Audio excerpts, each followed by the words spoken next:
Hi நண்பர்களே, வணக்கம். Cup சாம்பிராணிக்கு masala எல்லாம் ஒன்றா மிக்ஸ் பண்ணுறது எப்படி எடை போடுறதுன்றது நான் இந்த வீடியோ டெமோ காமிக்கிறேன் பாருங்கள். முதல்ட்டு பார்த்தீங்கன்னா ரெடிமிக்ஸ் மாவு போட்டுட்டோம். ரெடிமிக்ஸ் மாவு போட்டுட்டு பால் சாம்பிராணி அது தேவையான அளவு உடச்சி பவுட்ரு பண்ணி சலித்து வச்சுருப்போம் நைஸாக. அதை போட்டாச்சு. அதுக்கப்புறம் கருப்பு குங்குலியம், ரோசனம், தசாங்கம் இதை எல்லாத்தையும் இதில் போட்டு ரெடி பண்ணியிருக்கேன் பாருங்கள்.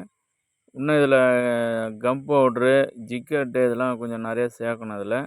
இதை புதுசாக தொழில் செய்கிறவங்களாம் இதை பாருங்கள். வீடியோ முழுசாக பார்த்தீங்கன்னா உங்களுக்கு தெரியும். பாருங்கள் எப்படி பண்ணுறேன்னு பாருங்கள். அதாவது ஒரு அளவோடு எடை போடணும். அளவு மிஞ்சினா அமிர்தம் விஷம்.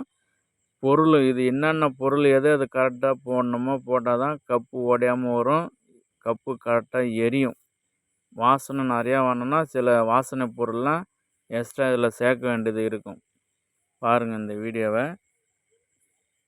இந்த வீடியோ பிடிச்சிருந்ததுன்னா சப்போர்ட் பண்ணுங்கள் கொஞ்சம்.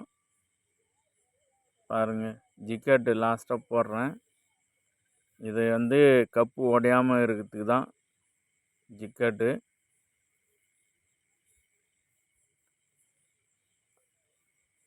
இது வந்து கப்பு நிற்காம எரிஞ்சு வரணுன்னா இது கூட வந்து ஏரெல்லாம் கொஞ்சம் சேர்க்கணும் இதில். பாருங்கள் இதில் நிறையா ஒரு 18 பொருள் இதில் மிக்ஸ் பண்ணி தான் நாங்கள் கப்பு தயார் பண்ணுறோம் இதில். அப்போ தான் வாசனை, எரித்து, புகை எல்லாமே வரும். வெள்ளை குங்குலியம் கூட போட்டிருக்கோம் இதில். நான் நெக்ஸ்ட்டு வீடியோவில் தெளிவாக காமிக்கிறேன் பாருங்கள். இந்த வீடியோ பிடிச்சிருந்துன்னா சப்ஸ்கிரைப் பண்ணுங்கள், ஷேர் பண்ணுங்கள், கமெண்ட் பண்ணுங்கள், லைக் பண்ணுங்கள். பாருங்கள் நண்பர்களே.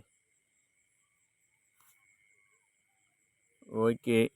இந்த வீடியோ பிடிச்சிருந்துன்னா ஷேர் பண்ணுங்கள் கொஞ்சம்.